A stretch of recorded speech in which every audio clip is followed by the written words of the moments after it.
Mesdames et messieurs, bonjour et bienvenue à Accès Innovation.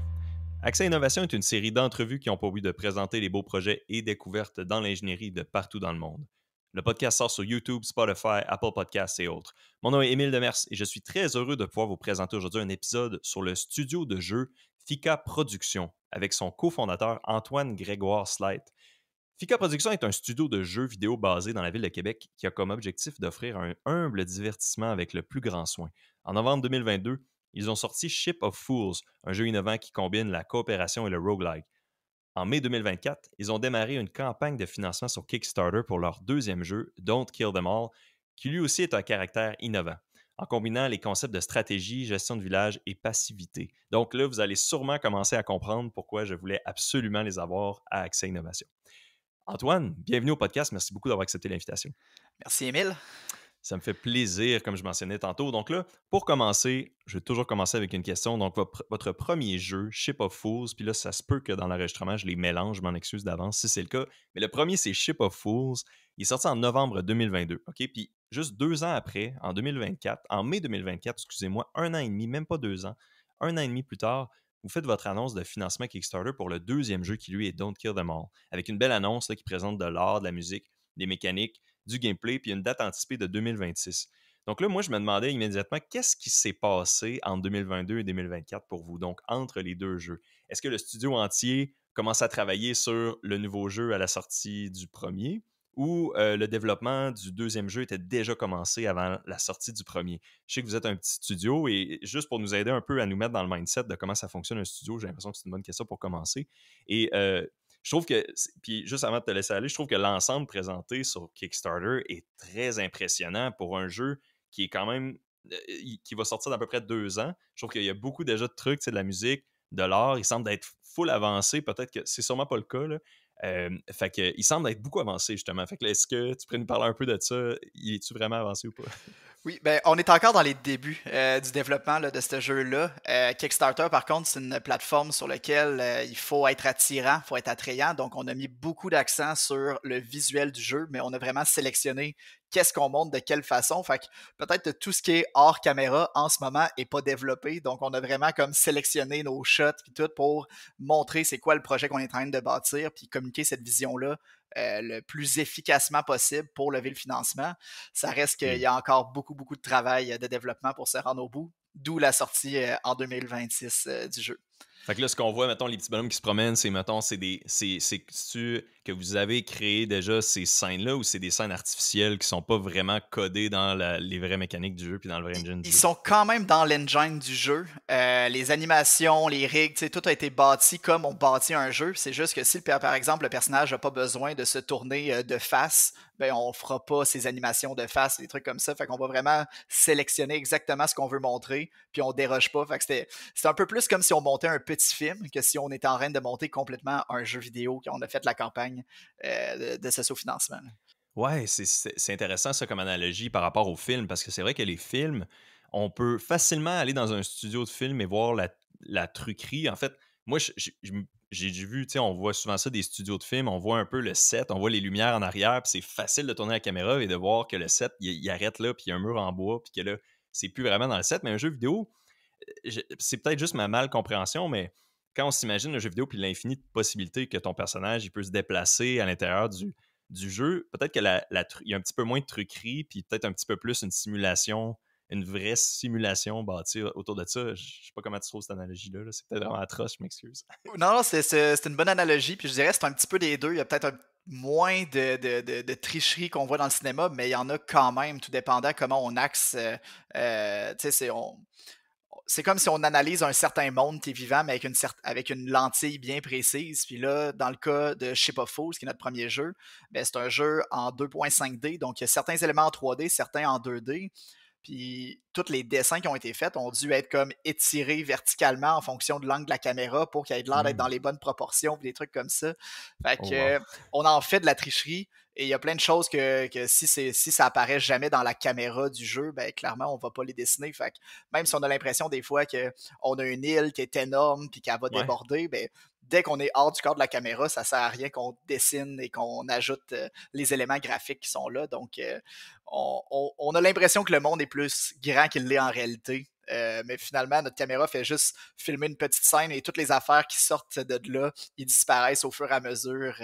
Et on a plein de petites tricheries pour des effets de quand une créature rentre dans l'eau, comme on la voit un petit peu sous l'eau avec la transparence, des effets des effets visuels d'eau, des splashs là, qu'on voit partout, tout ça, ben, il y a plein de façons de les tricher pour qu'ils aient l'air un peu réalistes, mais des fois qui nous coûtent aussi moins d'efforts de développement pour Hmm. les réaliser. Là. Ben oui, parce qu'on sait comment de l'eau. Puis ça, là, je sais que vos jeux sont en 2D, puis on pourra en parler un petit peu plus en profondeur ensuite, mais tu sais, dans des jeux 3D, je sais que faire de l'eau réaliste, ça peut être quand même difficile. Là. Tu sais, on Oui, s'entend, là, tu sais, c'est transparent, puis ça a des effets de mouvement assez particuliers. C'est pas comme un solide, là. non, c'est Euh, clairement, on s'est pas lancé dans l'eau réaliste. Là. Le fait que notre jeu est un peu dans un style visuel comics, cartoon, ben, ça nous aide justement à être plus stylisé que réaliste. C'est souvent un choix que les petites équipes de développement, nous, chez FICA, on est 12.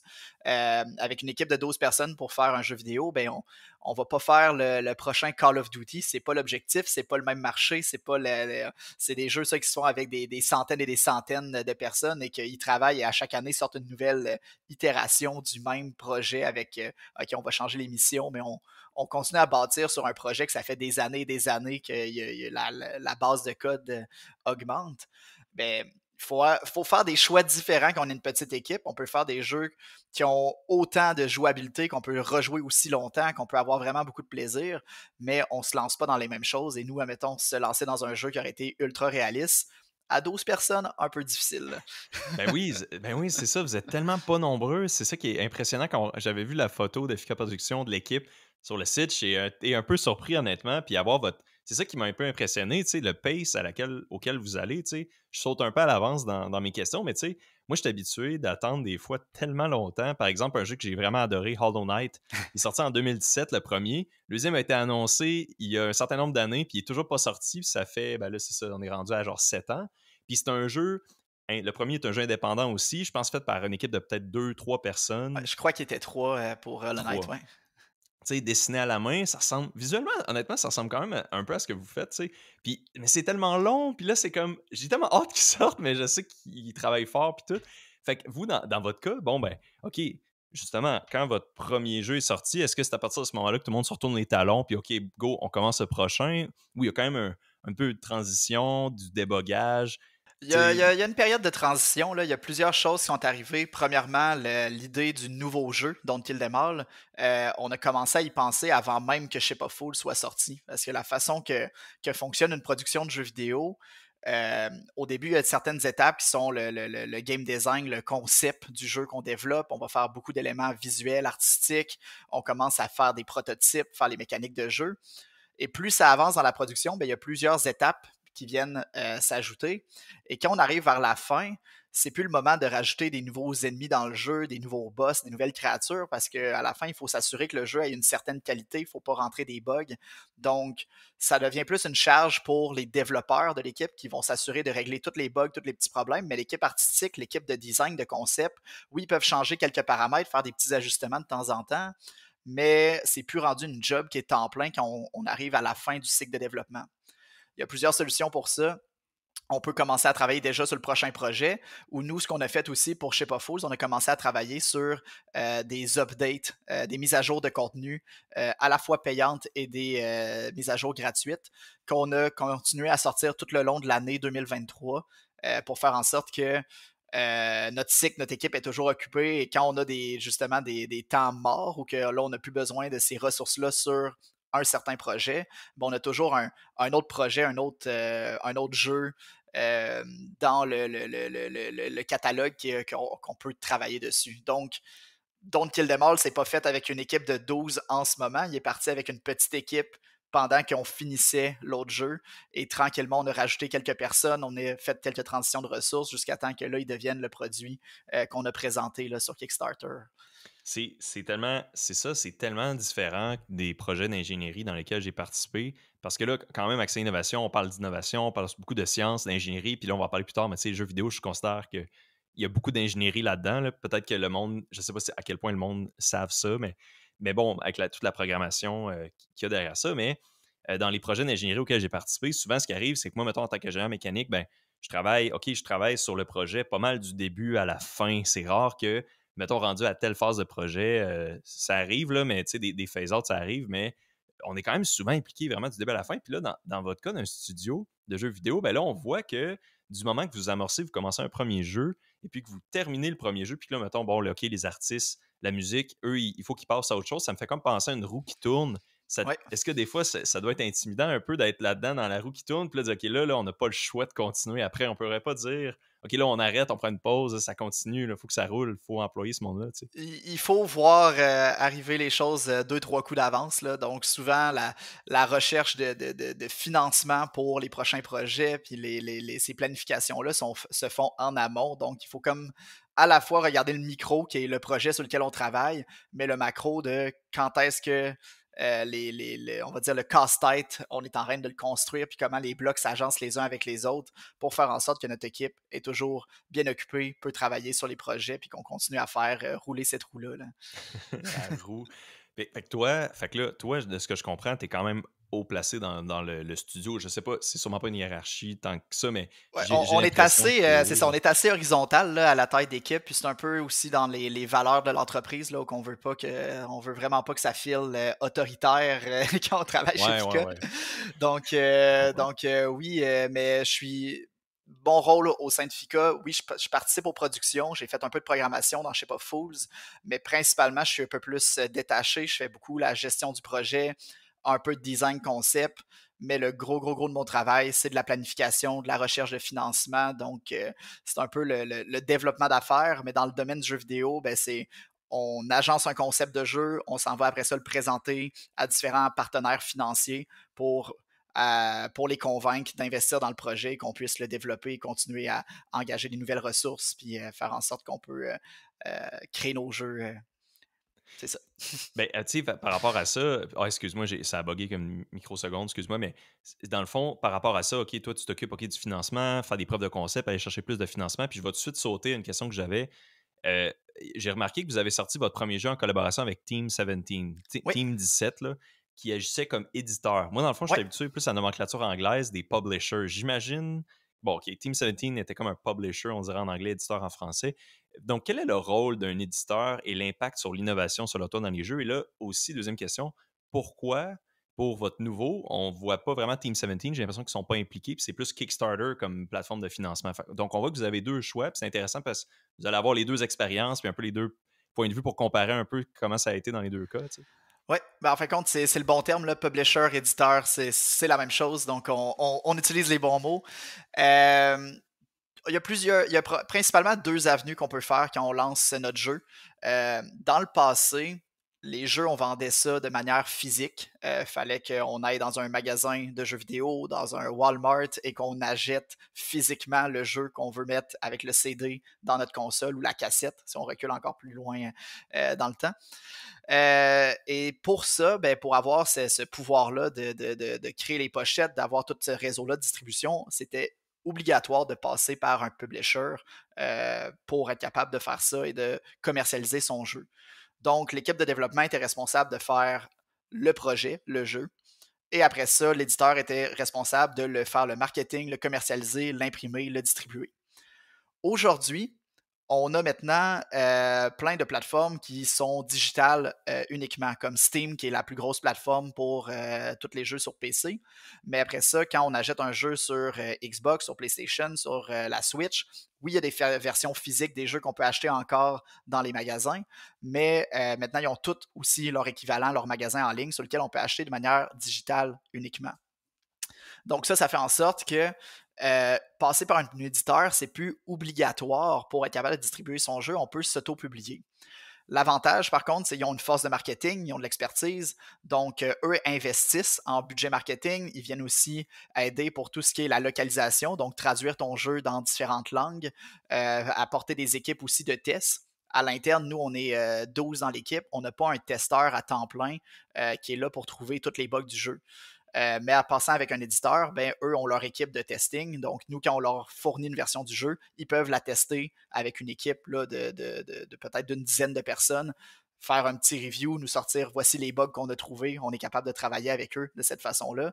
Donc, c'est un avantage pour ça, l'éditeur. Et le dernier point, qui est principalement, lui, pourquoi la majorité des studios indépendants recherchent de travailler avec un éditeur, c'est que souvent, ils vont apporter aussi du financement pour le projet.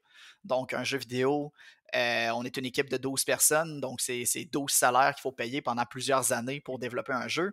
Ça a quand même des coûts assez élevés.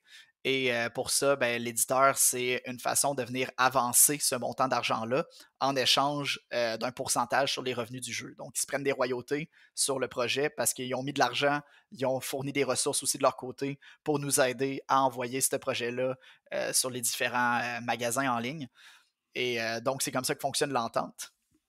Nous, on a fonctionné avec un éditeur pour le premier jeu. Pour nous, c'était la façon la plus facile Je dis facile, c'est pas nécessairement facile avoir un éditeur dans le sens qu'il faut quand même avoir un projet qui est convaincre, il faut qu'il ait envie, faut que tu mettes en confiance que tu es une équipe et que ton projet va performer. Mais quand je dis c'est une option facile, c'est juste pour démarrer l'entreprise, le fait d'aller chercher le financement en amont pour pouvoir développer le projet avant qu'il y ait des ventes de jeux, parce qu'au début, on travaille sur un projet, mais s'il n'y a pas de vente, il n'y a pas de revenus qui rentrent dans l'entreprise, comment on paye l'équipe? Ben, c'est cette façon-là qui est la plus euh, qui était la plus intelligente pour notre premier projet. Par contre, comme on a mentionné, on envoie un pourcentage des revenus à l'éditeur.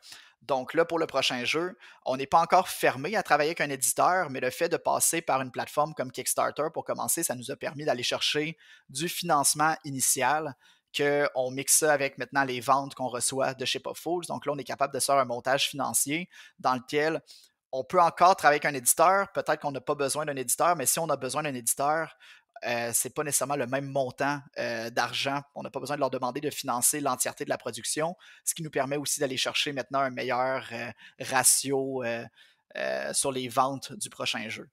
Donc, ça devient vraiment une Bon. décision très commerciale, très Ouais. financière, mais notre objectif, c'est d'être le plus indépendant possible, le plus autonome possible comme studio.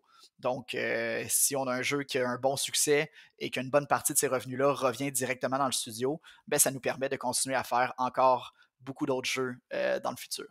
Ouais, puis c'est ça qu'on souhaite, que vous fassiez d'autres jeux dans le futur. Puis tu sais, par rapport à ça, là, tu as mentionné, OK, les tests, c'est un point sur lequel je me posais la question. Justement, vous êtes 12 personnes, comme tu as mentionné, vous ne faites pas nécessairement tester ça. J'ai déjà entendu dans le passé des studios indépendants donner des copies de leurs jeux en digital à des amis et de la famille pour eux, ils les testent. Tu sais. Fait que là, vu que vous ne faites pas affaire avec un éditeur, j'ai l'impression pour ce jeu-là, comment vous pensez tester? Est-ce que c'est de la sous-traitance ou, tu sais? Oui, ben, si on ne travaille pas avec un éditeur, ça va être en sous-traitance. En fin de compte, l'éditeur fournisse des équipes de tests, mais il existe aussi des compagnies qui sont spécialisées là-dedans. Donc, quand on arrive dans les phases où que le jeu est proche d'être terminé, parce qu'on peut quand même faire nos propres tests à l'interne, donc on est quand même capable de trouver beaucoup de problèmes en amont avant d'avoir besoin de le faire tester à l'externe. Mais quand on va arriver vers la fin du développement, ben là, c'est un bon moment pour sous-traiter avec une équipe qui est dédiée à ça ou que là, on leur fournit des builds du jeu, tous les détails par rapport à comment fonctionne ce jeu-là, c'est quoi les mécaniques, comment ça devrait se passer. Eux le testent et ils vont nous remplir un backlog de tous les bugs et problèmes qu'ils vont trouver dans le jeu et là, ça nous permet de les régler. Tu sais, je connaissais quelqu'un qui travaillait chez Beanox, qui doit Oui, pas être loin de chez vous. Je sais pas où vous êtes à ils Québec sont exactement. à 2 coins de rue d'où ce OK, qu'on est. OK, c'est bon. Ça, je me disais. Puis, ben, lui, justement, Beanox, pour ceux qui ne savent pas, faisait du testing pour des jeux de Call of Duty. Peut-être que tu savais sûrement déjà, parce que je pense que Beanox appartenait peut-être à Activision. Activision, bon, la même famille que Call of Duty. Et de ce que cette personne-là me racontait, c'est que, parce que moi, ça m'intriguait full comment les jeux étaient testés. Puis il me disait que ce que j'ai comme appris avec le temps, c'est que les testeurs se font donner pour les gros jeux, on s'entend, c'est ça, je me demande, pour je sais pas fou, c'est comment, mais pour les gros jeux, ils se font donner comme un petit carré de sable, une fraction infime du jeu, puis là, c'est comme, OK, là, lâche-toi lousse, voici ce qui devrait arriver, puis là, n'importe quoi qui arrive pas là-dedans, donne-nous-le. Fait que là, le gars, il sautait partout, puis là, il tirait partout, puis là, il faisait n'importe quoi, tu sais, absolument n'importe quoi. Puis tout ce qui était anormal, il le prenait en note. Fait que dans votre cas, j'imagine que vous ne faites pas nécessairement des petits carrés de sable. Si c'est un petit jeu indépendant, tu sais, c'est pas un gros jeu à des milliards de dollars, tu sais. Ben peut-être, là, mais bon, c'est pas un jeu aussi énorme que Call of Duty, là. Non, non, on n'est pas dans les milliards. Bon, OK, c'est bon. Pas encore. Euh, fait que, tu sais, bon, fait que comment testez-vous justement? C'est-tu juste une copie du jeu standard? Euh, oui et non. On fait quand même des petits carrés de sable. C'est pas peut-être pas la même façon que sur une grande production qu'on va dire triple A. Que ça, c'est les blockbusters, les Call of Duty, les Assassin's Creed, les gros jeux. Dans notre cas, ce qu'on fait, c'est qu'on développe aussi certains outils de développement parce qu'il y a quand même une histoire dans le jeu, il y a quand même des éléments qu'on débloque, puis on veut tester une sauvegarde, pas nécessairement qui est toujours au début du jeu. Donc, des fois, on va tester le début du jeu uniquement, mais après ça, on se fait des outils pour pouvoir se donner des ressources supplémentaires, se faire apparaître n'importe quel objet qu'on peut trouver dans le jeu, les faire apparaître sur notre bateau, donc tester différents scénarios, différentes séquences, différents boss. Donc, on crée plein de petits outils comme ça qui nous permettent à la fois, nous, quand on développe le jeu, de pas devoir, à chaque fois qu'on veut tester une mécanique de jeu, de devoir passer le jeu du début jusqu'à la fin pour se rendre là. Mais aussi pour les testeurs, leur faciliter la vie parce que les équipes de test, ben, c'est du temps que ça coûte, donc c'est des taux horaires. Tu pourrais leur laisser le jeu en leur disant à commencer dès le début puis pas faire de carré de sable, mais ça va te coûter beaucoup plus cher de tests s'ils doivent procéder de cette façon-là. Ben oui, ok, je comprends. Fait que vous leur donnez comme des packages avec peut-être des méthodes un peu trichées, puis d'avancer Ouais, peut-être plus loin, de se faire des sauvegardes. ouais, les Mais fameux cheat ouais, codes, là, on en ouais. crée nous-mêmes Ok. pour faciliter le développement. Puis je suis convaincu que dans la majorité des jeux qu'on a joué dans notre enfance ou qu'on utilisait des cheat codes pour se faire apparaître des choses, ben, c'est probablement des reliques de leurs environnements de développement ou que les développeurs se Ah, sont déjà servis de ces codes-là ok. pour tester des choses dans leur propre Hein, jeu. j'avais jamais pensé à ça, OK, donc là, ils les conservent, puis ils décident sûrement à la fin, ouais, de comme les adapter et de les publier, mais est-ce que tu es en train de dire que, mettons, dans votre cas ou dans les cas des gens en général, est-ce que les cheat codes existent encore? Est-ce qu'il y a encore des manières d'accéder à ces environnements de test-là? Parce qu'en fait, je dis ça, puis je me rappelle que dans Skyrim, il y a moyen d'aller dans une pièce quand si t'es capable de glitcher, là, mettons, au travers du sol, là, tu tombes dans le plancher, là, puis là, il y a moyen d'arriver dans une pièce avec, mettons, tous les items du jeu, puis c'est comme un environnement pour tester les armes, par exemple. Puis je Ben, sais que ça existe, mais c'est probablement une ouais. scène pour les développeurs qui ont décidé de la mettre dans le jeu, de la cacher en petit Easter egg. Là. Donc, je suis pas mal convaincu que la majorité des cheat codes qu'on a dans les jeux, c'est volontaire quand même des équipes de les Ah, avoir laissés là. OK. Mais c'est pas un oubli, ça c'est certain, mais qu'ils se sont dit, ben, pourquoi pas, si les gens le trouvent, ils vont pouvoir s'amuser et avoir du fun avec ça. Là. Mais c'est tellement hot pour de vrai que dans l'environnement des jeux vidéo, c'est intéressant de pouvoir tester comme ça parce que, mettons, quand tu as des appareils, quand tu travailles, mettons, à développer un appareil que tu dois construire physiquement, puis là, en jeu vidéo, c'est les avantages de la programmation, mais quand tu dois construire physiquement un appareil, par exemple, et le vendre, pour tester ton appareil, tu dois le construire quasiment au complet. Tu sais, c'est tannant, là, c'est vraiment long, tandis que dans un jeu, ben, c'est intéressant parce que tu peux comme j'ai l'impression que c'est un peu plus accessible, tu sais, avec la programmation, c'est un peu plus rapide de tester des itérations, tu sais, fait que ce côté-là est tellement intéressant, puis ça doit vraiment favoriser l'innovation, puis favoriser les cycles de développement. Oui, puis tu sais, il y a quand même aussi tout si on descend un petit peu dans l'ingénierie logicielle, oui, il y a les tests manuels qui, dans le cas d'un jeu vidéo, sont presque obligatoires à faire parce qu'on peut pas. Oui, maintenant, il existe des AI là, qui permettent de faire des tests et tout ça, puis de jouer dans les jeux, mais c'est quand même beaucoup de configuration et de travail pour ça. Euh, donc, oui, il y a les tests manuels qui peuvent être faits, mais il y a aussi des tests unitaires. Donc, comme dans beaucoup des projets d'ingénierie logicielle plus classiques, des fois de faire des tests à même nos fonctionnalités pour s'assurer que la base de code fonctionne comme elle est censée fonctionner quand on ajoute des nouvelles mécaniques. Ça existe aussi, on peut en faire, mais il y a plus une limite. Tu sais, je veux dire, mettons qu'on développe une application web puis on a besoin d'un back-end, d'un serveur super solide qui t'envoie des requêtes toujours de la bonne façon, pas buggé. Il y a manière de faire en sorte qu'il n'y a pas une seule des requêtes sur ce back-end-là, qu'il n'y aura pas un test unitaire qui va venir s'assurer que ça envoie la bonne affaire tout le temps. Dans le cas d'un jeu vidéo, il faut vraiment arriver à séparer qu'est-ce qui est vraiment influencé par ce que le joueur fait avec la manette, qui est comme une zone qui est un peu plus un carré de sable où que la personne peut faire pas mal ce qu'elle veut, et qu'est-ce qui est vraiment notre domaine d'affaires, ou si je dis à un personnage, OK, tu reçois une attaque, elle te fait 3 de damage, donc tu perds 3 points de vie, mais t'assurer que ce personnage-là a vraiment 3 points de vie de perdu au moment qu'il reçoit le coup. Ça se teste aussi unitairement, puis on peut ajouter ça dans notre code pour s'assurer de créer moins de bugs. Là. Mais j'imagine que ces tests-là, fait que là, ces tests-là, vous faites j'imagine que si vous les testez peut-être plus à l'interne chez Fika et non, vous sous-traitez peut-être moins ça, là, ces Non, non, tests-là. ces tests-là, on fait ça à l'interne, à même que de développer le projet. Et on peut faire en sorte que ces tests-là, quand on fournit une nouvelle version du jeu, quand on crée un nouveau build, que ces tests-là roulent automatiquement. Donc, on est certain qu'ils ont passé, et sinon, le jeu ne compilera même pas Ah! si les tests passent pas. OK, Donc, on il peut. fait des tests en temps réel direct. Excuse-moi de Oui, t'interrompre. oui, exactement. Là, OK. au moment qu'on dit OK, j'ai une version qui est prête, je la lance, on peut décider OK, ben, ces tests-là vont passer, puis si ça passe pas, ben, il fera pas le build, puis il va dire non, non, tu as ces problèmes-là encore à régler avant de pouvoir envoyer cette version-là entre les mains de quelqu'un, là. OK, c'est quand même intéressant. Je pensais pas quand cette fraction. Ben, je sais pas combien de temps ça prend à compiler le jeu, mais je pensais pas qu'aussi rapidement tout ça se testait. C'est quand même intéressant. Ouais.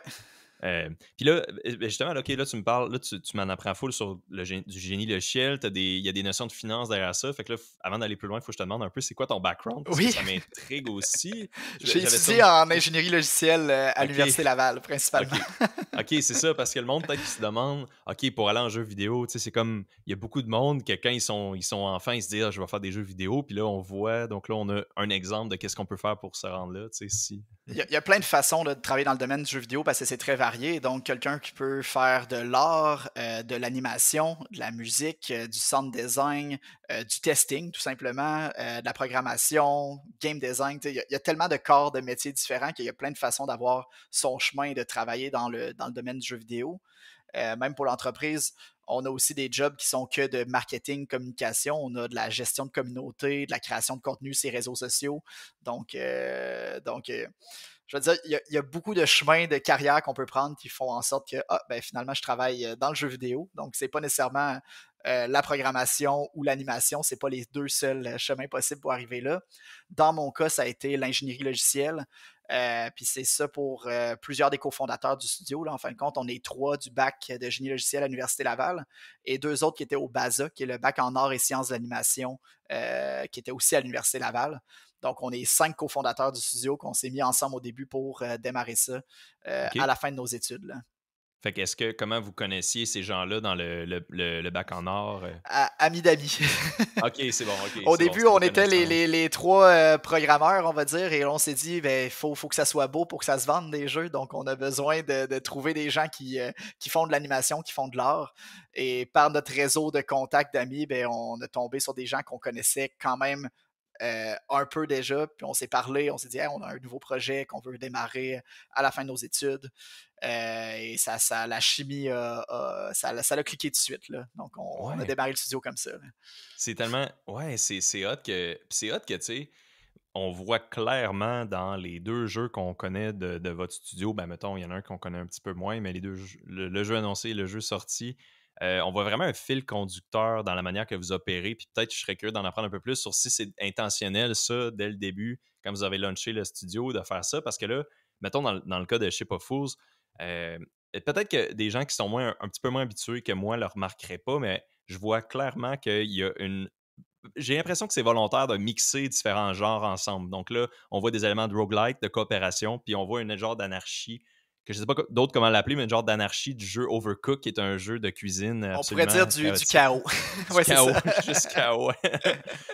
Tu sais, le chaos, tu sais, parce que Overcooked n'est pas un roguelite et tous les roguelites ne sont vraiment pas comme Overcooked. On voit vraiment qu'il y a un mélange de ça. Est-ce que quand vous avez créé le studio, vous vous êtes dit, OK, nous autres, on va faire des mix de genres totalement qui ne fitteraient peut-être pas ensemble d'habitude, mais dans notre cas, va fitter, ou ça s'est juste venu naturel? C'est plus nu naturel par quand on décide de démarrer un nouveau projet de jeu, il y a des milliers d'idées de ce qu'on peut faire. Puis après ça, il faut arriver à trier sur c'est quoi le prochain jeu, c'est quoi qu'on bâtit, là. Il y a plein de façons. Puis c'est très particulier parce que dans beaucoup d'industries, on est on va dire, dans des industries de need, de besoin. Donc, on crée un produit pour répondre à un problème. Dans le cas du jeu vidéo, on est plus dans l'industrie, on va dire, du want, parce que c'est le divertissement. J'ai pas besoin que Ship of Fools existe. Par contre, si je le vois, je peux dire, hey, ça a donc bien de l'air le fun, j'ai le goût de jouer à ça. Fait que par après, ça devient un besoin. Genre, OK, maintenant, je le veux, ce jeu-là. Je veux participer à cette expérience-là. Mais c'est un peu pour la même chose pour le cinéma, pour la musique, ou que de la musique, il y en a plein. Il y a plein d'artistes. Il y en a tellement de chansons que toute une vie, je pourrais pas écouter tout ce qui existe dans le monde qui est déjà sorti. Il y a encore des chansons qui sortent à toutes les années. Donc, qu'est-ce qui fait que ça fonctionne, ces artistes-là? Ben, c'est une industrie de want. Les gens ont envie de découvrir des nouvelles choses et d'en apprendre plus. Je pense que c'est notre curiosité. On devient ennuyé facilement, les êtres humains, donc ça nous permet de rester, de toujours avoir de quoi de nouveau qui nous motive et qu'on a envie de découvrir. Ouais. Donc, je C'est reviens à comment stimulant, on... là. Oui, C'est stimulant, excuse, vas-y, donc, ouais. comment on en revient, comment on choisit quel projet on fait? Ben, on commence souvent par c'est quoi que nous, on aurait envie de jouer. Puis un des éléments qui est arrivé, c'est que les roguelites, on en connaissait déjà plusieurs. C'est un style de jeu qu'on aimait, puis qu'on aimait la rejouabilité de ce style-là, qui faisait en sorte qu'on peut toujours essayer de quoi, c'est des petites parties rapides, mais qu'à chaque fois, ça feel différent, même si tu joues exactement au même jeu et que tu pars exactement au même point de départ. Donc, on aimait ce style de jeu-là. Puis on aimait aussi les jeux coopératifs. On aimait ça jouer ensemble à différents jeux. On aimait aussi les jeux de société. Et là, on s'est dit, OK, mais quand on essaye de jouer à certains roguelites qui ont des options coop, c'est vraiment pas optimal comme jeu parce que souvent, on a de la misère à avancer aussi loin que quand on le faisait en solo.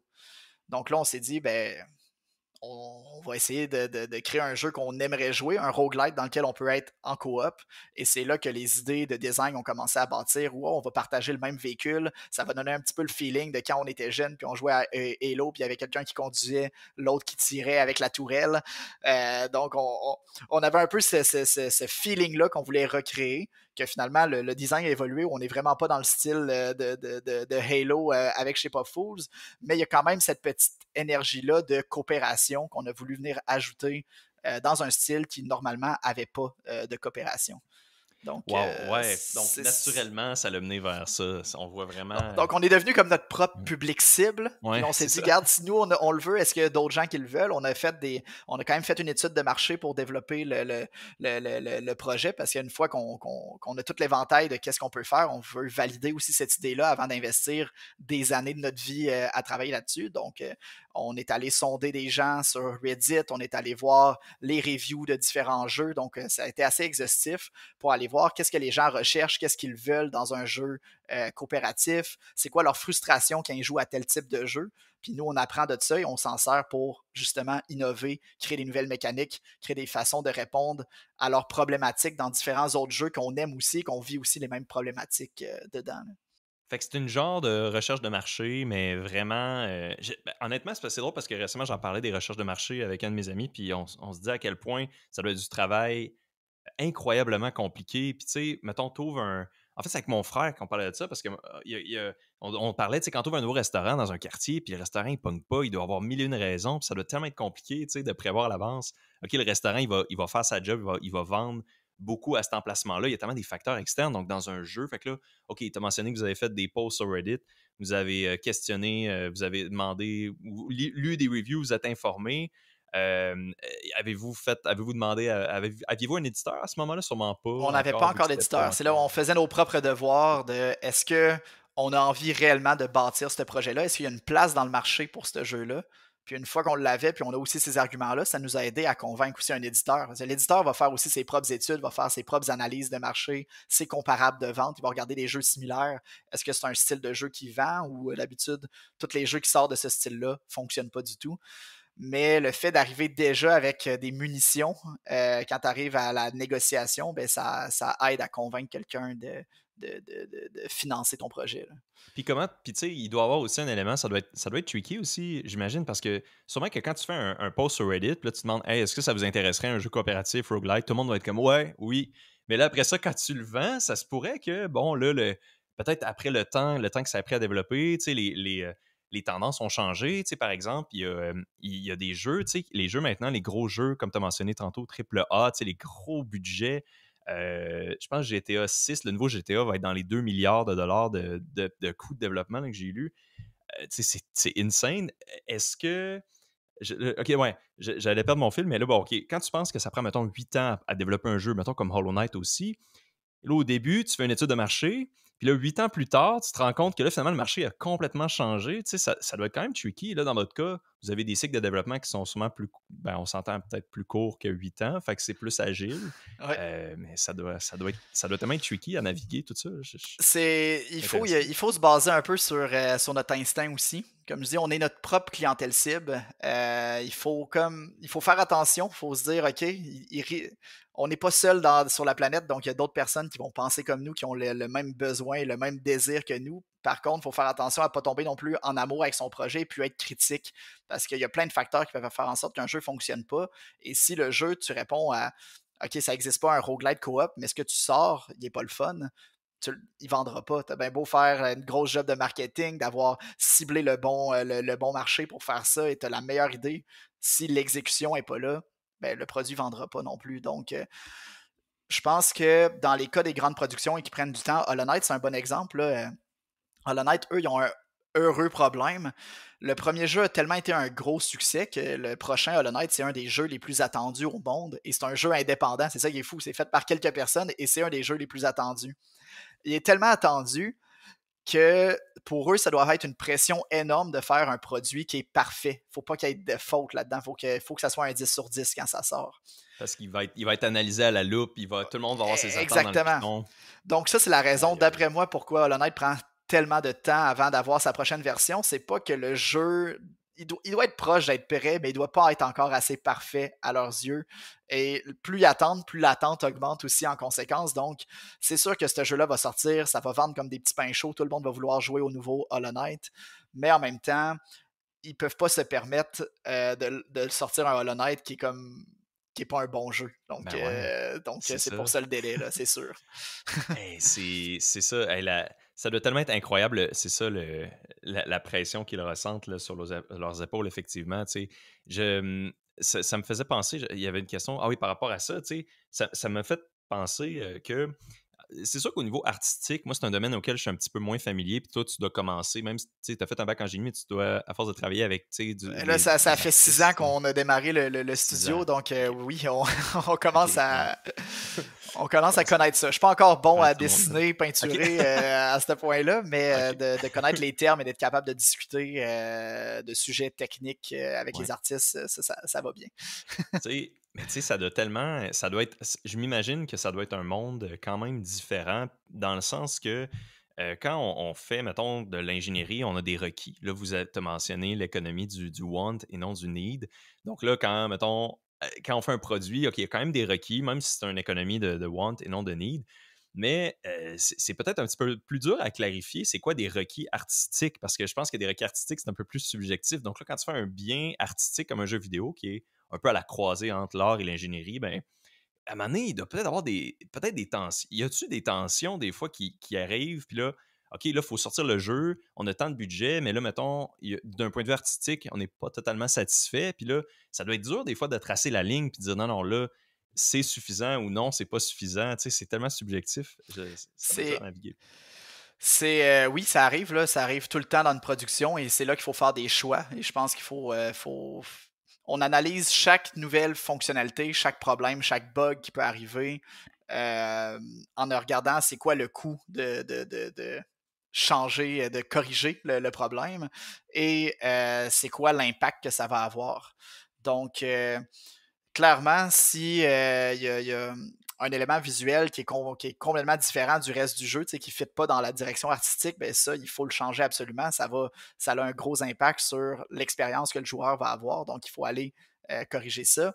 Mais après ça, il y a des bugs aussi de développement. Si on n'est pas capable de contrôler le personnage puis il bug quand il se déplace, est-ce que c'est plus prioritaire qu'un qu'un élément visuel finalement qu'on aime moins, que c'est là qu'il faut trouver une certaine balance. Idéalement, on veut que ça soit bien des deux côtés, mais ça arrive de temps en temps qu'il faut trancher la ligne. Et de temps en temps, ça va aller du côté du gameplay, du développement. De temps en temps, ça va quand même aller du côté artistique. Faut atteindre cette balance-là. Il faut se poser la question de pourquoi on fait ce jeu-là, c'est où qu'on veut l'axer sur un axe de est-ce que on veut le plus important, est-ce que c'est l'histoire qui soit mis de l'avant, c'est-tu le visuel, est-ce que c'est les mécaniques de jeu ou c'est la technologie, là, on a quelque chose qu'on est en train de développer qui est vraiment unique, puis ça, c'est ça qu'on veut axer avec le projet. Fait que c'est comme 4 axes qui sont en opposition et il faut après ça savoir notre jeu est situé où là-dessus pour nous aider à prioriser les problèmes, les bugs, les fonctionnalités.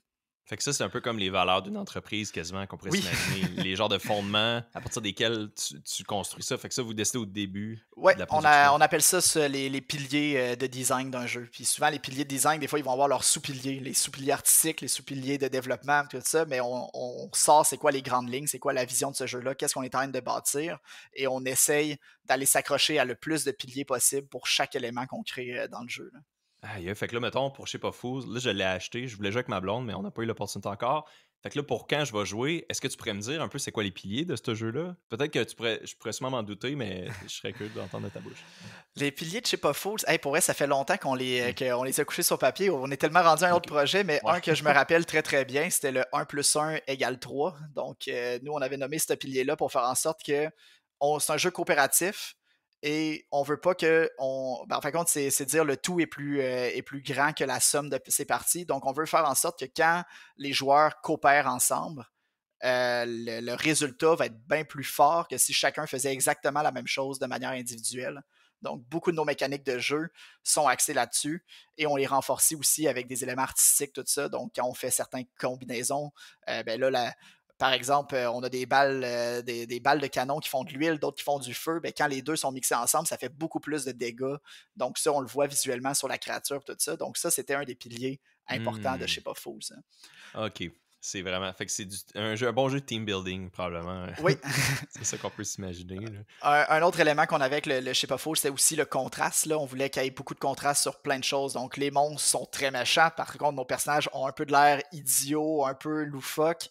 Donc, d'avoir ce cute, mais un peu sombre en même temps. Là. On le voit partout dans le jeu, dans l'humour, dans les textes. Donc, souvent, un pilier, c'est bien quand ça nous permet de à la fois régler des problèmes au niveau des mécaniques de jeu que des problèmes artistiques, d'écriture, d'histoire, tout ça. Donc, le plus qu'on est capable de couvrir d'éléments d'un projet avec un pilier, plus le pilier est fort, là. Ouais, c'est, aïe, aïe, ouais, c'est OK, ben, je peux imaginer parce que c'est ça, à la fin, c'est ça qui va quand vous annoncez ou quand on joue au jeu, c'est ça qui ressort, puis j'imagine en plus que dans une économie du besoin, d'une économie du want, comme tu as mentionné, si vaste avec, je pense que par année, j'avais lu des données, c'est quoi? C'est des à peu sur PlayStation Network, c'est peut-être 12 000 jeux qui sortent par année. À cette heure, on est rendu. Il y en a tellement, tu sais, vous devez tout le monde est obligé de stand out quand même puis de Ouais. laisser sa marque. Sans faire ça, je peux pas imaginer que ça pourrait fonctionner. Quelqu'un serait capable de laisser sa marque sans avoir des piliers qui ont vraiment de l'intention, là. C'est une industrie qui est assez difficile quand même, le jeu vidéo, justement, avec la quantité de jeux qui sortent, avoir de la visibilité que, premièrement, que les gens découvrent que ton jeu existe, c'est difficile. D'où un des chemins qu'on prend, c'est d'aller travailler avec un éditeur qui a une très grosse force marketing, des fois qui a déjà aussi un nom déjà bien établi. Donc, il y a certains éditeurs que tous les jeux qui sortent, les joueurs sont fans de cet éditeur-là, donc ils vont regarder ce qui sort, euh, peu importe c'est quoi qui lance. Là. Un des bons exemples de ça, c'est Devolver. Ils ont une énorme fanbase. Donc, il y a des gens que, OK, c'est un jeu Devolver, je l'achète, ne se pose pas de questions. Donc, si tu es signé avec cet éditeur-là, tu as déjà une garantie d'avoir des yeux sur ton projet juste parce que tu es sous le nom de Devolver. Ben Donc, oui, ça, c'est une ils ont façon de beaucoup, se ouais. démarquer. Mais une autre façon, c'est vraiment d'avoir un produit qui sort du lot. Donc, le mix de genre, on en parlait tout à l'heure, mais c'est une façon de sortir du lot. On essaie de faire de quoi qui est unique, qui n'a jamais été vu. Donc, c'est pas un objectif pour Fika de faire des mix de différents styles de jeu, mais c'est un objectif pour nous de faire des produits qui sont uniques. On veut pas juste faire un jeu qui est exactement la même chose qu'un autre jeu, mais qu'on a changé un peu les visuels, puis qu'on a fait ça dans un autre univers, puis tout ça. On veut vraiment faire des jeux que on aurait envie nous-mêmes d'y jouer, on a envie que ce jeu-là existe et de le partager après ça avec la planète. Ouais, ouais, OK, ouais, ça a du sens. C'est plus le besoin d'être unique, puis je le vois, là, je comprends dans la manière que tu l'exprimes, là. Mais oui, tu sais, Teams, tu sais, dans votre cas, avec l'éditeur Team 17, pendant que tu parlais, puis tu mentionnais un peu, tu faisais l'exemple avec Devolver, qui ont vraiment un énorme, un genre une genre d'association, là, les joueurs, quand ils voient un peu ce nom de publisher-là, ils associent ça à des jeux qui sont, ben, en tout cas, pour mon cas, des jeux qui sont généralement assez bons. Team 17, je vais juste dire ça de même. C'est-tu eux qui ont publié Blasphemous aussi, me Oui, semble que. OK. Fait que là, je pense que c'est le seul exemple quasiment d'un jeu que j'ai joué, ou presque, là, avec de eux. Là. Puis le 2, Blasphemous 2. Blasphemous, excellent. C'est tellement hot, ben, Blasphemous. Team 17, dans leur jeu qu'ils ont publié assez connu, Blasphemous, ça en fait Ouais. partie, mais Overcook aussi. C'est Ah! eux qui sont derrière Overcook. Oh Et my god! c'était une des OK, raisons wow. principales pourquoi on avait ciblé Team 17 comme un de nos choix numéro un comme publisher pour Ship of Fools. On le savait qu'on avait une partie de notre jeu qui avait ce chaos-là coopératif qu'on voit dans Overcook. Donc, ça a été un fit assez naturel entre notre style de jeu qu'on fait et le genre de jeu que Team 17 publie. Team 17, par contre, a un catalogue, c'est assez large le style de jeu, comme Blasphemous, c'est très loin d'un Overcook. Devolver sont un peu plus centrés sur le style de jeu, qui vont souvent avoir des caractères un peu plus matures, violents, très artistiques aussi. Comme si ça va pas dans la violence, ça va dans de quoi qui est comme, ok, c'est un produit artistique, c'est une œuvre d'art, là, ce qui est en train de sortir. Là. Sont dans ces deux extrêmes-là, Devolver. Là. C'est juste à titre d'exemple, je pense que un des derniers jeux Devolver que j'avais hâte qu'il sorte, ça s'appelle, je pense que c'est Devolver, ça s'appelle Anger Foot. Je Ouais, sais pas si tu connais ça, c'est juste, tu donnes des coups de pied partout, oui. genre c'est juste ça quasiment. Là. En tout cas, ça Il a est l'air vraiment sorti, bon. justement. Là. Il est sorti, ok. Ouais, ouais, il est sorti. Cette année. Ah, nice. Ok, nice. Ouais, je regarde pour l'acheter. Fait que, ok, génial. Bon, fait que là, on a mentionné, OK, on a parlé de ton background, on a parlé quand même assez en profondeur des méthodes que vous employez pour développer les jeux, mais il y a juste une petite affaire qui me restait par rapport aux méthodes et c'est les engins. Fait que là, Oui. le monde, tu sais, qui connaissent peut-être moins ça, moi, je sais c'est quoi un game engine, tu sais, c'est vraiment dans ma tête à moi, comme je le comprends, c'est le logiciel dans lequel le jeu peut être construit. Puis il existe des engins un peu plus, pas libre-service, mais un peu standards ou qui sont assez polyvalents, sur lesquels tu peux faire plein de choses, mais peut-être un petit peu moins te spécialiser. Fait que vous, dans votre cas, mettons Unreal Engine, j'en ai un exemple, Unreal Engine, Unity, c'est genre des logiciels que tu peux quasiment n'importe qui peut télécharger chez eux pour l'essayer. Fait que vous, dans votre cas, avez-vous développé votre propre engine ou vous avez regardé un engine qui existait déjà ou c'est Nous, on quoi? est allé sur Unity. Raison principale, les deux principaux joueurs, c'est vraiment Unreal puis Unity. Après ça, il y en a d'autres, dont Godot, qui est un libre de droit. Il y a des engins pour des jeux web. Et il y a beaucoup d'engins propriétaires que chaque grand studio ont leur propre engin optimisé pour le style de jeu qu'ils font. Nous, Unity, ça a été, on part, on fait notre premier jeu. Quand on va vers le Unreal, c'est souvent qu'on veut aller vers des jeux plus 3D et aussi des jeux qui ont plus des rendus très réalistes. En allant vers Unity, c'est très facile comme engin pour aller dans les jeux un petit peu plus stylisés. Et nous, on était dans le 2D, 2.5D. Donc pour nous, c'était un engin qui était plus facile à travailler pour ce style de jeu-là qu'on allait développer. Et l'autre élément, c'est beaucoup de fonctionnalités, un engin de jeu. Ça permet de gérer énormément de parties du logiciel, que ce soit les entrées des manettes, la boucle de jeu, tout ce que le rendu, les textures, il y a plein de choses que quand on décide de bâtir notre propre engin, qui n'est pas impossible, il faut tout faire ça.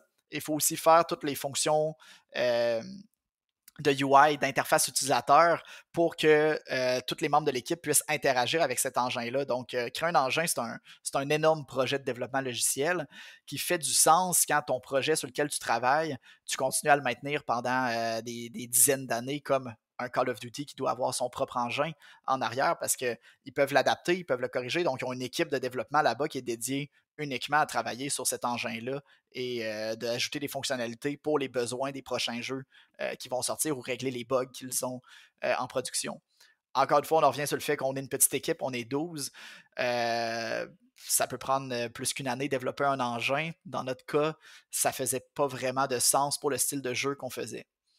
On a connu un autre studio à Québec qui s'appelle Polymorph, qui ont développé eux, leur propre engin. Ils font un jeu de city building dans lequel médiéval, là, un peu organique, où les villageois s'installent eux-mêmes, créent eux-mêmes leur maison. Le jeu s'appelle Foundation. Et eux ont créé leur propre engin de jeu parce que dans leur cas, ça faisait vraiment du sens avec le genre de mécanique de jeu qu'ils voulaient développer, de créer un engin qui permet de supporter cette façon-là organique de créer des villages médiévaux. Donc, eux se sont lancés, OK, c'est l'engin en premier qu'on va développer, il va nous permettre de créer notre jeu. Nous, dans notre cas, on est allé avec Unity par souci de simplicité de nos besoins. Là. Ouais, on peut voir que dans les deux exemples que tu as mentionnés, puis je pense que Foundation, je pense que j'ai déjà vu ça.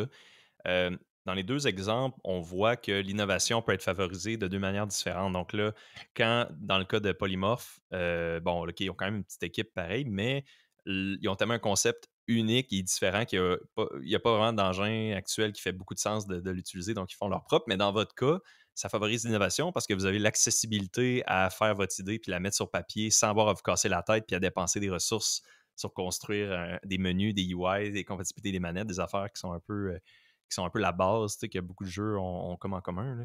Fait que je trouve ça intéressant que dans les deux points de vue, tu sais, je m'attendais vraiment pas, ton exemple de polymorphe est quand même bon, mais je m'attendais pas à ce que je pensais pas que ça existait des petites équipes québécoises qui faisaient leur propre engine comme ça, Ouais, tu sais.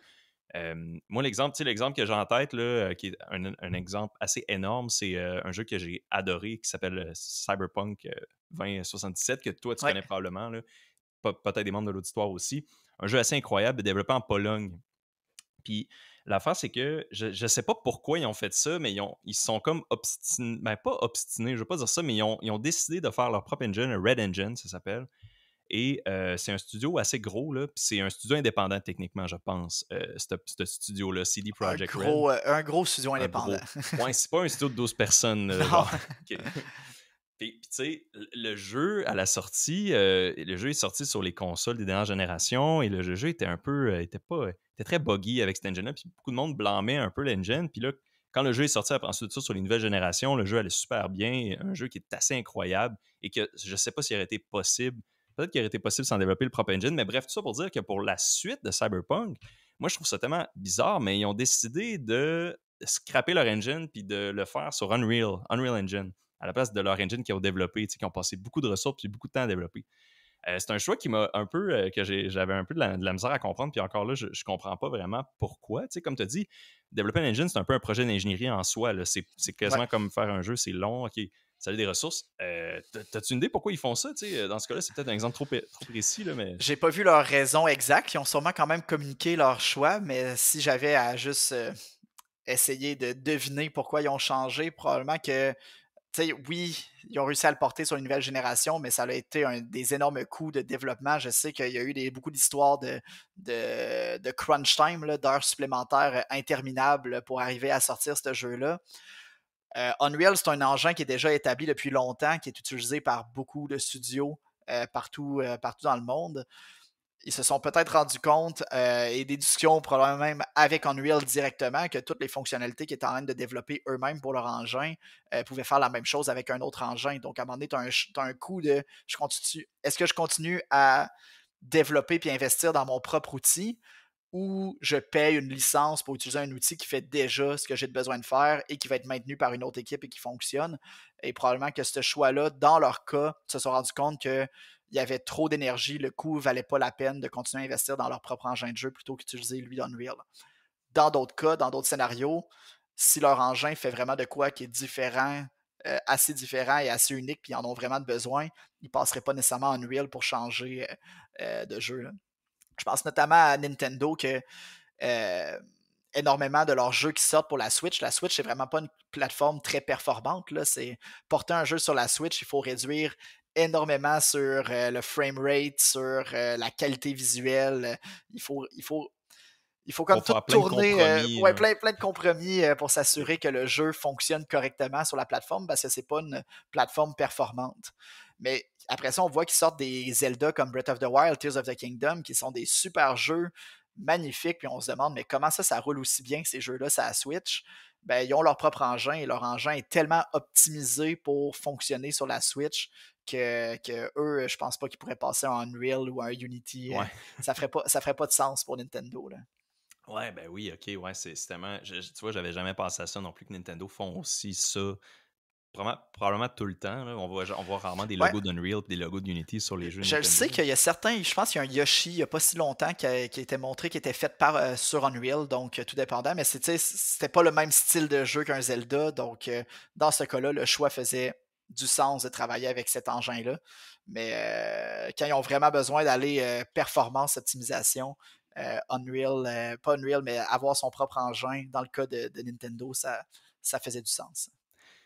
Par rapport, là, on parle OK des engins, puis tu sais, j'imagine que quand même assez dès le début dans le projet, vous prenez des décisions, comme tu as mentionné tantôt, par rapport au pilier, par rapport au engine, par rapport au l'étendue du jeu. Ben, en fait, c'est aussi une question, tu sais, comment vous calculez ça, l'étendue? Comment vous vous dites, OK, on commence, on n'a rien de fait, mais là, on veut que le monde, ça va être un jeu coopératif, ils vont passer tant, tu sais, on veut pas qu'il. Tu sais, je veux dire, je peux imaginer que ça arrive que là, tu développes un jeu, tu as tout fait ton planning, puis là, tu arrives à la fin, puis là, c'est comme, OK, là, ça va tellement être énorme, là, genre, ça a comme aucun sens qu'on aille 100 heures de jeu, mettons, pour un.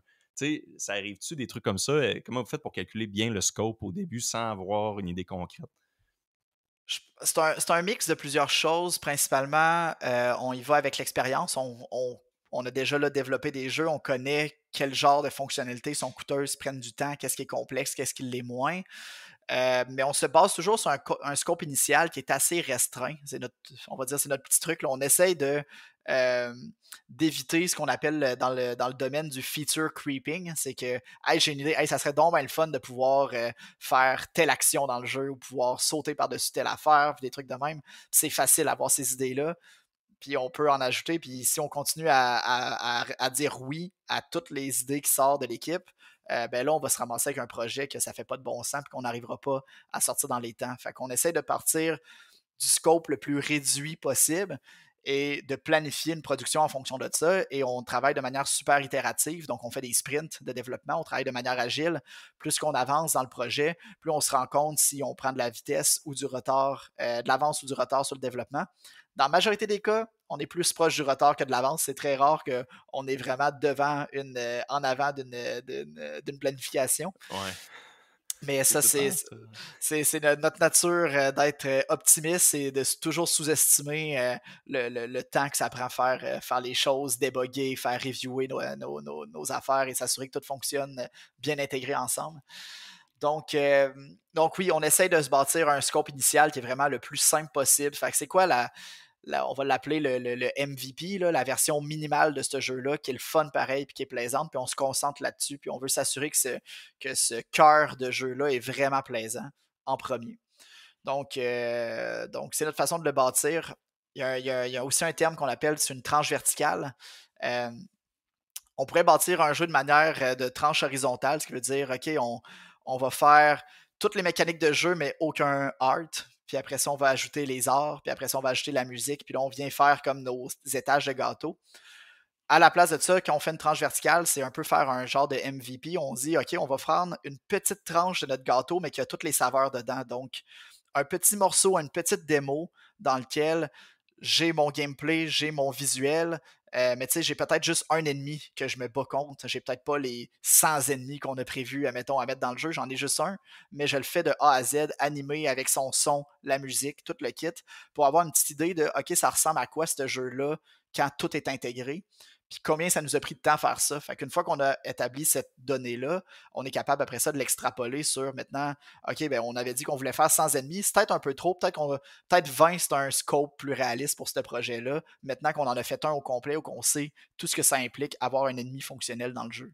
Donc Ouais. c'est une technique là. Ça, c'est hot parce que c'est ça, fait qu'on peut comprendre. Fait qu'après ça, quand vous montrez ça à des éditeurs ou quand tu fais des preuves de concept à l'interne ou quand vous faites des campagnes de financement Kickstarter, j'imagine que ça ressemble un peu à des tranches verticales, justement. Oui, c'est des tranches verticales. Donc on veut vraiment avoir notre pointe de gâteau, goûter à tout, mais on mange pas le gâteau au complet. C'est Fait vraiment que ça. ouais, c'est ça, c'est une bouchée, tu sais, puis t'as un peu une idée de tout, comment tout fonctionne, fait qu'une genre de preuve de concept carrément, là. Ouais. Hey, génial. Ça, c'est intéressant. Puis quand je pensais à ça, c'est une question sur laquelle je voulais te demander là, les tranches verticales, mais fait que je suis vraiment content que tu l'as apporté. Là. J'avais pas pris en note dans mes questions. Euh, ben, OK. Puis là, bon, le jeu, il sort. En fait, le jeu, il sort. Ça arrive souvent que, bon, il y a plein de. La communauté, tu sais, OK, on s'entend, vous faites tester le jeu, je sais pas à combien de gens, mais là, après ça, quand le jeu, il sort, tu sais, il doit y avoir un pool assez énorme de joueurs par rapport aux testeurs, tu sais, qui jouent le jeu, mais qui découvrent des bugs. Tu sais, ça arrive-tu, OK, là. OK, fuck, finalement, il y a plein d'affaires qu'on n'avait pas vues ou peut-être un petit peu de bugs ici et là, tu sais, à C'est réparer. garanti que ça arrive. OK, Je peux pas OK. imaginer un seul projet de jeu qui sorte puis que t'aurais une équipe d'avoir de 1000 testeurs, puis ça serait pas assez. Si ton jeu est joué par 10 000, 50 000 personnes à sa sortie, ça fait beaucoup plus de monde qui trouve des choses et souvent les gens qui ont payé en plus pour le produit, ben, ils vont être vocaux aussi s'ils ont des problèmes. Donc, ça, on peut le voir apparaître dans les reviews du jeu. Par exemple, sur Steam, on peut voir les reviews, les gens en parlent. Mais on a aussi accès, on offre des canaux de support pour les joueurs Donc, ils peuvent nous rejoindre directement sur notre Discord. Team 17, notre éditeur, ont aussi une adresse email puis un endroit sur leur site où que tu peux faire des tickets de support si tu as des problèmes. Donc, il y a une équipe aussi pour gérer ça et découvrir tous les bugs qui n'auront pas été découverts par les équipes de testing avant. Là. OK, oui, c'est ça. Je me demandais, parce que j'ai vu qu'à cette heure, il y a beaucoup de jeux qui ont des Discord et des channels Discord, puis ça doit être une des raisons, ça, pour améliorer la vitesse puis la facilité aux joueurs à communiquer à l'équipe de développement, c'est quoi les Ouais, bugs, tu sais. ça permet de parler des bugs, ça permet aussi d'aller Mm. chercher les idées aussi. Des fois, les joueurs, c'est des plus grands fans que nous, ils jouent encore plus au jeu que nous, on l'a joué en le développant. Donc, de temps en temps, ils ont des idées qui sont superbes et qu'ils nous les partagent et que nous, quand on planifie les mises à jour de contenu, on prend ces idées-là en compte. Donc, ça nous permet d'améliorer le produit avec le feedback direct des joueurs. Là. C'est ça. Tu sais, ça me fait encore une fois penser à mes expériences, tu sais, avec des appareils, carrément un appareil, tu sais, ou du développement de produits. Tu sais, c'est là que tu essaies de tester le plus que tu peux, mais inévitablement, tu peux pas tout tester. Et puis avec le temps, ben, tu as des architectes de produits ou des vendeurs qui nous arrivent, tu sais, aux équipes de développement avec des points, tu sais, hey, là, telle affaire, ça va pas bien. Puis là, avec le temps, tu sais, eux, ils compilent des listes de problèmes. Puis là, avec le temps qui est là, faut changer ça. Ça fait full de monde, tu sais, qui ont ce problème-là. Fait que ça me fait full penser à ça. Puis il y a tellement de parallèles. Puis, tu sais, on en parle depuis le début, mais tu sais, toi, comment tu trouves ça? Tu sais, est-ce que tu considères que les jeux vidéo sont carrément des projets d'ingénierie? Oui. Tu sais, OK, oui. Bon, c'est ça que je me doutais, tu sais, mais je vais juste je vais te poser la question. Parce que, tu sais, avec tout le côté artistique, on a peut-être tendance à l'oublier, mais en voyant, tu sais, comment il y a tellement du travail qui va derrière ça, tu sais, ça vient assez rapidement. Là. C'est un travail d'ingénierie et un travail artistique. C'est vraiment un beau jumelage Mais tu sais, je t'arrête de penser à ça et même les produits d'ingénierie, à la limite, oui, ils sont là pour répondre à des besoins, des fonctions, mais ils ont aussi leur partie d'artistique. Là. Les voitures de luxe, ils choisissent certaines courbures des voitures, tout ça, en fonction du look qu'ils veulent avoir. Donc, c'est un produit artistique également. Il y a des concepteurs qui vont penser, oui, à ce que la voiture, elle aille vite, elle fonctionne bien, elle aille comme toutes les fonctionnalités qu'on s'attend, mais qu'elle soit visuellement attrayante. Donc, Tellement. on peut le voir partout. Là. C'est vraiment un bon exemple. Ouais, les chars, ben oui, c'est tellement un bon exemple. Puis, tu sais, mettons, moi, en mécanique, tu sais, les chars, c'est souvent les étudiants en mécanique qui veulent aller faire des chars là, ou des vélos là, après leur Ouais. bac. Là. Fait que c'est.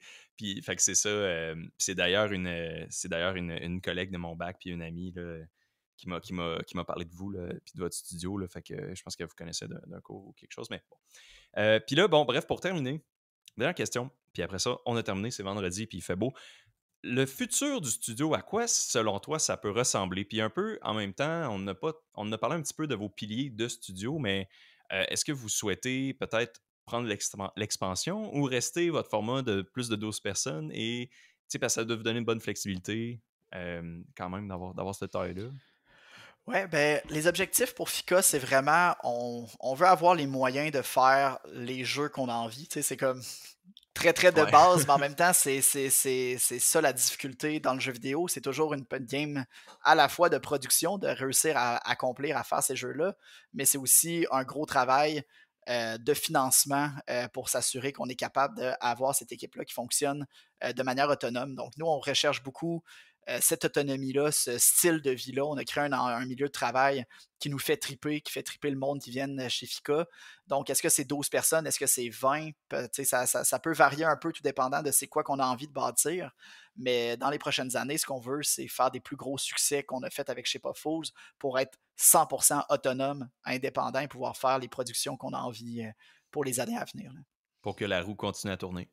Oui, Pour faire une belle boucle sur ce qu'on mentionnait au début. Ben, excellent. Donc, ben, ça conclut l'émission pour aujourd'hui sur ces belles paroles. Merci énormément pour ta présence, Antoine. Vraiment, là, c'était vraiment excellent. Puis, ça a été un de mes épisodes préférés enregistrés, honnêtement. Là. Je suis vraiment content d'avoir pu comme rejoindre un peu les intérêts du podcast et mes intérêts aussi personnels, là, d'autres intérêts personnels à moi. Donc, merci énormément. un gros merci à toi, Émile. C'était super. Ça me fait plaisir. Donc, merci aussi surtout aux auditeurs d'avoir écouté Accès Innovation. Pour plus d'informations, consultez nos pages Facebook et LinkedIn. À la prochaine.